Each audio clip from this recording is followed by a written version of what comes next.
Welcome everyone to Coffee with a Codex. My name is Dot Porter and I am a curator here in the uh, Schoenberg Institute for Manuscript Studies and the Kislak Center for Special Collections, Rare Books and Manuscripts. The Schoenberg Institute is a research and development institute. We work with manuscripts. We have a collection. We have digitized manuscripts. And once a week, my highlight of my week, I bring out a manuscript, sometimes more, and I do a little show and tell for you guys on Zoom. And this is our first of 2024. We started in 2021, right as I was coming back from the lockdown. So this is the start. What is it? 1, 2, 3. This is our 1, 2, 3. Oh my gosh, this is our fourth year. Amazing. Yes, welcome back, everybody. For those of you who've been here before, welcome back. Happy New Year. If you've never come before, you're very welcome. It's a very informal meeting. Feel free to type in the chat. My colleague Amy Hutchins is here. Amy is our manuscripts cataloger, and she knows these books, and so she can answer questions, and I'll keep my eye on the chat as we go. And that's enough of that, because I really want to get into this book. This is one that I'm very fond of, and I'm excited to be showing it to you today. This is a 14th century astronomical anthology. It is in a later binding. Let me see what the binding, I meant to look at this before I started the binding. Yeah, the binding, it's modern. It says modern blind stamp Morocco. So it's leather. It's got these clasps, which are always very fun to see. It's written on parchment. And it is a astronomical anthology. It contains a lot of different texts, and we'll look at them as we go through. It is written in Hebrew. And it has a lot of really interesting illustrations and charts and all kinds of stuff.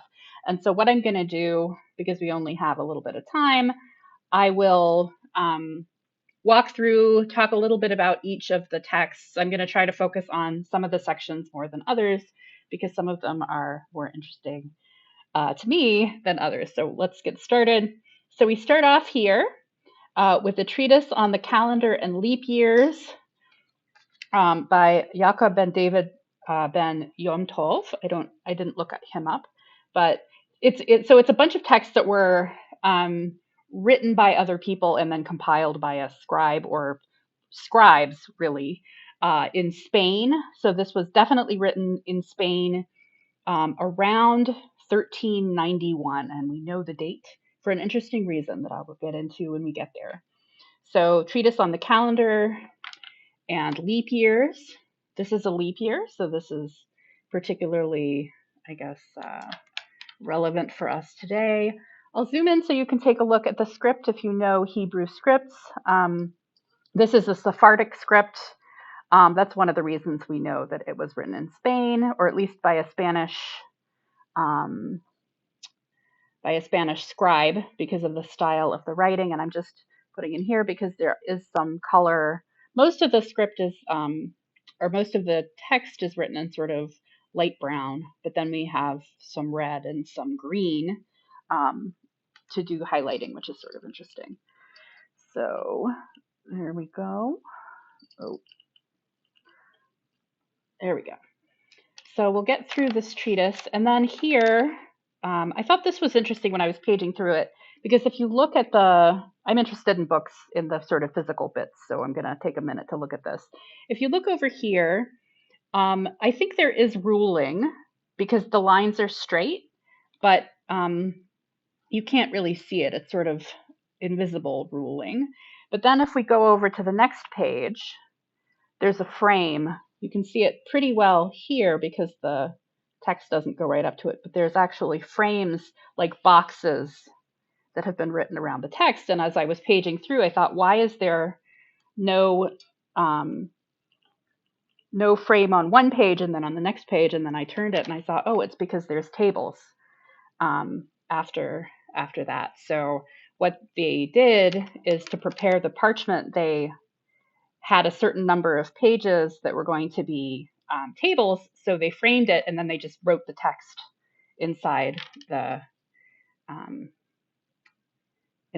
frames, and then they had them ready for the tables, which is, I thought that was pretty neat. I don't know enough to know what exactly is in these tables, but it is in this table of the calendar. So if anyone knows a little more, feel free to share your knowledge. I always love to learn a little bit more about this. We'll be seeing a lot more tables though.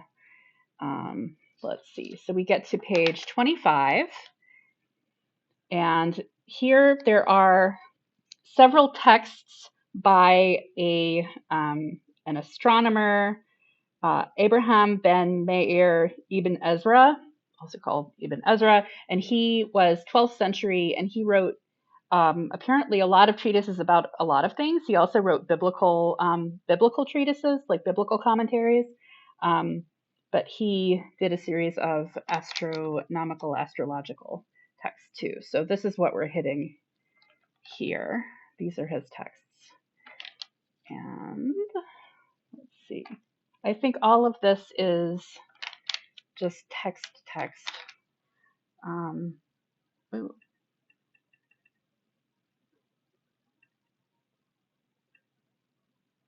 see. Amy, can you see who doesn't have their?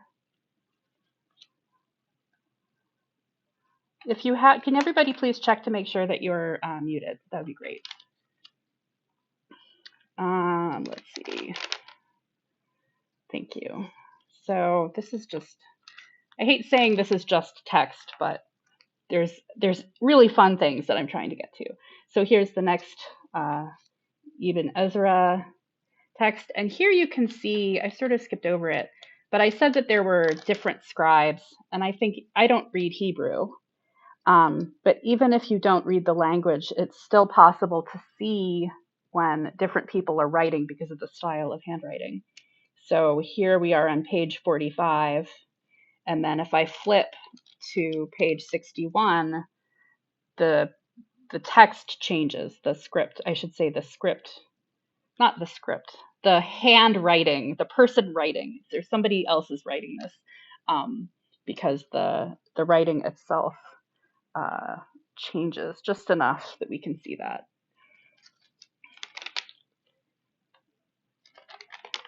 And I don't know if the book is close enough to the microphone, but it's making a lot of noise as I turn the pages too. Maybe you can hear that. Here's the next text, and you're going to see more of these squares too, or that this is the book of the judgment of the zodiacal signs. I should have said that. So this is a zodiac section. And I should also say that in the Middle Ages generally, not just in this book, but throughout the Middle Ages and into sort of the early modern period, there wasn't this separation that we think of between astronomy and astrology. It was all about looking at the stars and getting different things out of them. So it's very common to find astronomy and astrology, even very scientific astronomy, together in the same book. It's not surprising at all. In fact, it's sort of more notable when you have just a book that's totally astronomy. All right, and then this is so now we're done with the Iben Ezra section, and now we get to the really what I think of as the fun stuff. So first we have a little text, just a couple of pages of a text attributed to Ptolemy, and I should say this is different from, if you look in the record, the record says that the rest of the book is a translation of Ptolemy's Almagest, which is a sort of very early Greek text, translated throughout the Middle Ages. But the article has more detail and doesn't say that. So I'm sort of going from the article here. So the next section after this, we get lots of tables. These are tables for converting between Christian and Jewish calendars. So they had their own sets of calendars, and if you want to find the right date, you need some way to go between them. You can't go to Google. And what I would do was go to Google and say, how do I convert these dates? So they use charts or tables to do that instead. And this is important, especially for somebody in Spain at this time, because there were large groups of you had Christians and Muslim people and Jewish people all living closely together, and we're going to see more of these influences together in this manuscript. Although the whole manuscript is written in Hebrew, there are a lot of influences where they're clearly things have been translated or transliterated from Arabic. Things have been translated from Latin. Is happening a lot. There's artwork that we're going to see that has Muslim influence there, where it's been copied from Islamic manuscripts. All right. So now we have astrological tables for the equation of houses at latitude 42 degrees. So I looked at 42 degrees. This is northern Spain. So we're talking about northern Spain between Barcelona and Andorra. So almost out of Spain, but the very north of Spain here. So these tables are looking at stars from different, from the different latitude. And the latitude I had to look this up, it goes across, right? So it's the line that goes across northern Spain. Then we start getting some stuff that's a little bit different. Here we have, and I would have to turn the book. Let's see if I can do that sideways. So here's this chart. This is a perpetual, perpetual, that's in quotes, calendar for the molad, which is the new moon.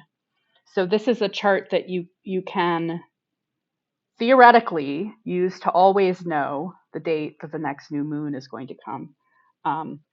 The authors of the article were skeptical of that, but I think that's pretty neat, and it would be fun if somebody wanted to try that to see if it worked.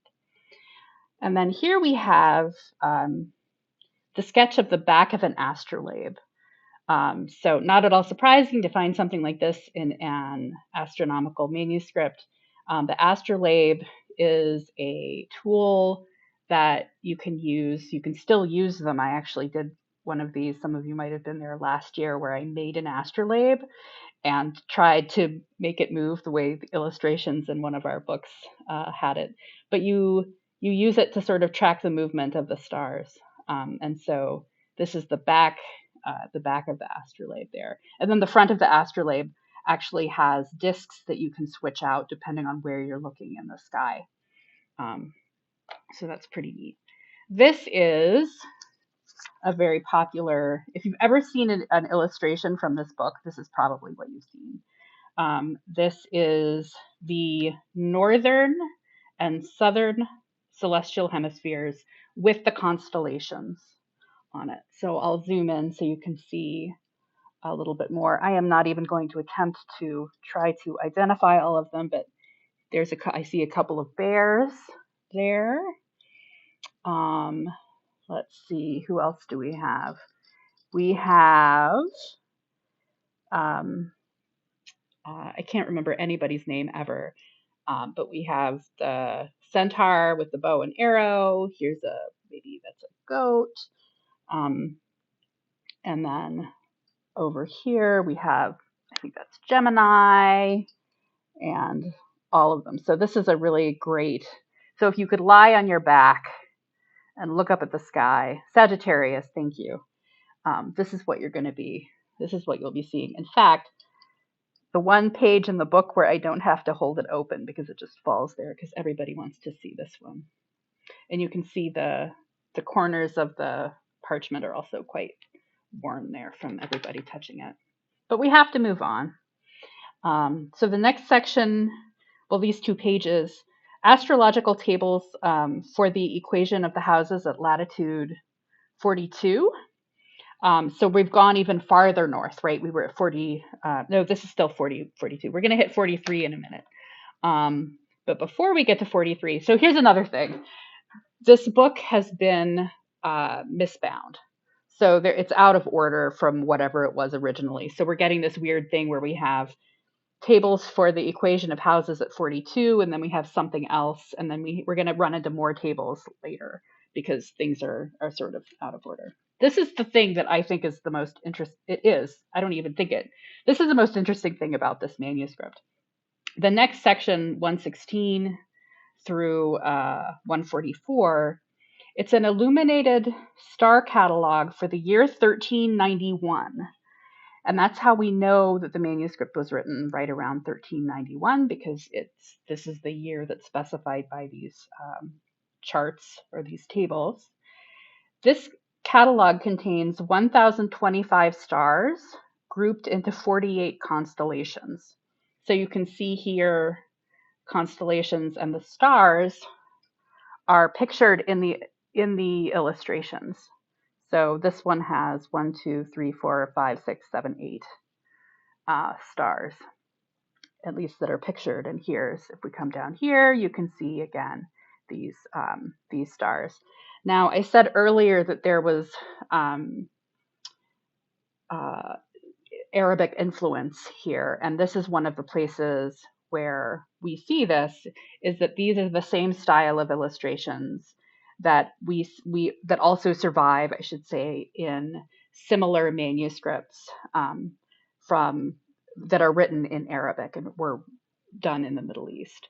And so whoever did this work was copying or inspired by some manuscripts like that.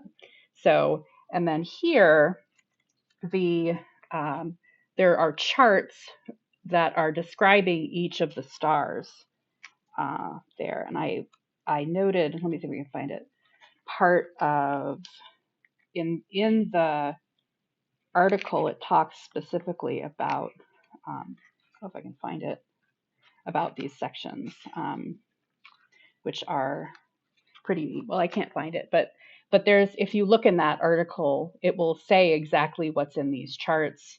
They describe things, how to find them in the sky. I think they also note how bright they are, which is interesting because you have to think that they had telescopes. They actually had telescopes so they could see, but they didn't have the kind of sensing that we have. They had to use their eyes. So what can you do? You can measure space, and you can also measure brightness. And so that was what they did. And so I just want to page through this just to look at the illustrations, including some things that have been added. So this almost looks like it's written in a ballpoint pen or drawn in a ballpoint pen. I'm not sure it is actually a ballpoint pen, but that's sort of interesting there. There's a better one a little bit later. But here's Pisces, I think, the fish. And if you want to see these more closely, I encourage you to look for the digital facsimile that Amy sent in a link to the record, which has a link to the digital images, and you can zoom in really well. This is Cancer. Let's see. Oh, there's more ballpoint pen. I think that's Sagittarius too, with the bow and arrow. Let's see. Oh, another thing I found out while I was preparing for this is that there are different ways to draw these constellations. You can either draw it as though you are on the ground looking up, or you can draw them as though you are up in the sky looking down. So looking at them as they appear, from, if you imagine the globe and having them drawn on the globe. And interestingly, this manuscript includes both. Most of them are as though you're on the ground, but there are, I think, 5 of them that are as though you're looking down on the globe, which is interesting. It potentially tells us about the influences, because it's not clear. It's not like there's one manuscript that this person clearly copied this from. In fact, actually, I'm just going to zoom this in because this manicule, the manicule is the sort of standardized little pointy finger. It looks like an arm that has tattoos all over it. I'm not sure that's what that is, but that's really interesting. In fact, it's probable that this manuscript wasn't copied from a single manuscript at all, because it's the only surviving complete copy of this particular set of charts, or this, I should say, star catalog in Hebrew that survives with all 1025 stars. So 1025 stars is a sort of classic listing that that came to them from Greek, and there are other lists that survive, but none of them have the same number. So the likelihood that this was compiled from lots of different things is very high. So now that we're done with that, we're back to astrological tables. So we had some before, and now we have them here. Again, another sign that this was quite possibly, has been misbound. So these are tables latitude 43. So we're actually going further north. So we were sort of north of Barcelona already, and now we're sort of at the very, very tippy top of Spain. So that's those 2 pages. And then the next several, like 30 pages, is astronomical tables of Don Pedro, King of Aragon.